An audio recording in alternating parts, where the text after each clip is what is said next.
Bill Cosby at times looked like he was engaged, focusing on the witness stand and pivoting his head as if he was watching a tennis match as the prosecutor or his defense attorney asked questions. The man who was once the most beloved father figure in America may have thought for a short time his past would not catch up with him. But Bill Cosby is finding out that when it comes to discovering the truth, old deals and handshakes will not be enough to stop justice from seeking prosecution.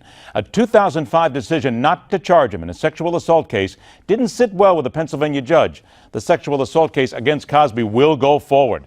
And those who stand firm in their claims against Cosby are now one step closer to putting him and their stories on legal record. Let's untangle this now with a lawyer who represents nearly half the 60 women who claim to have been sexually violated by Cosby, Gloria Allred. Gloria, let's get right to it here. The Pennsylvania judge has decided the case will move forward instead of dismissing it. In your opinion right now, you got him. Is this it? The nail that nails him? I think, Ed, the judge was absolutely right on the facts and on the law. And this motion to dismiss this habeas corpus motion filed by Cosby and his defense attorneys was just the latest in a string of legal maneuvers to try to help him to avoid facing a jury.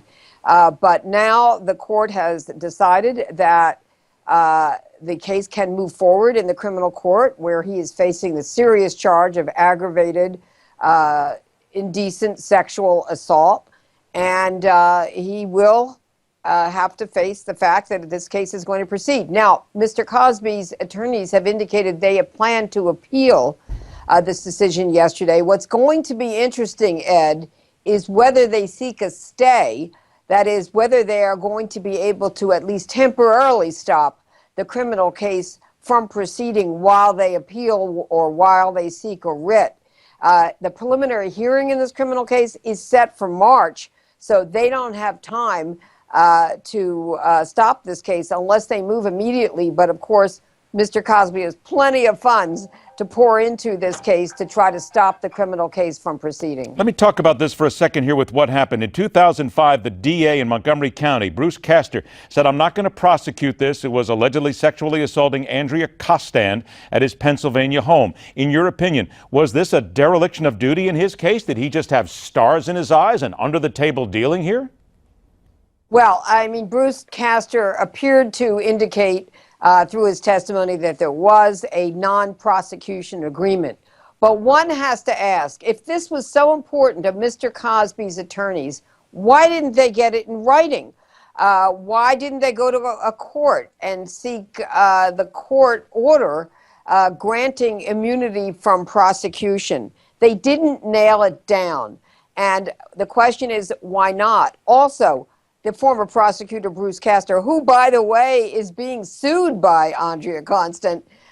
She alleges that he has defamed her in certain remarks that he previously made about her.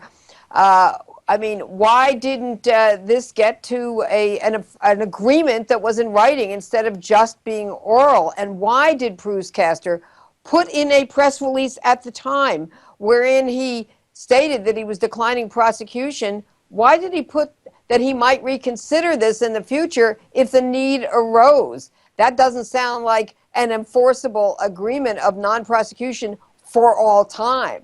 Gloria, it's interesting because we're seeing a lot of video of Bill Cosby these days going in and out of courts. And he looks like a very frail, very ill, if you will, sometimes, individual. Do you think he's playing to the cameras?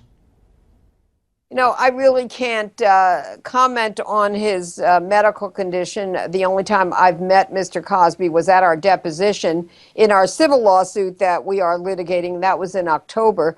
And by the way, this week, we went to court again in this civil case, Judy Huth versus William H. Cosby, in which Ms. Huth is alleging that she was 15 years old when Mr. Cosby committed an act of sexual misconduct against her at the Playboy Mansion. We went to court on our motion to compel a second deposition of Mr. Cosby. We won that motion. Mr. Cosby, the court has ordered him to appear for a second deposition for us before February 29th. Both of the depositions will be under a protective order, so I can't comment. Okay. I understand, but I thought it was a good question to ask, at least, because a lot of people have been talking about this as well. 30 seconds left. He has not been convicted of any crime, but the fact that a major celebrity like Bill Cosby is going to go to trial on this, is this a little measure of victory for all rape victims everywhere, that even though you're famous, you may not get away with it? Well, I think it's very important that a court of law finally decide this matter, and that a jury have the opportunity to decide whether he is guilty or whether he should be acquitted. And I'm very happy for Andrea Constant, whom I do not represent, if she is able finally to have her day in court. Indeed it is. It makes no difference how famous you are. You have to face the judge eventually in cases like this. And it's good to see, because too often I've seen a lot of celebrities get away with things like this. And again, he has not been convicted. We need to point that out. Gloria, always a pleasure to have you on the show. I'm sure we'll talk again soon. Thank you. I hope. Apparently, we have not yet as a society worked beyond talking Super Bowl and racism in the same sentence. Join me for Telling It Like It Is and that issue next on The Hardline.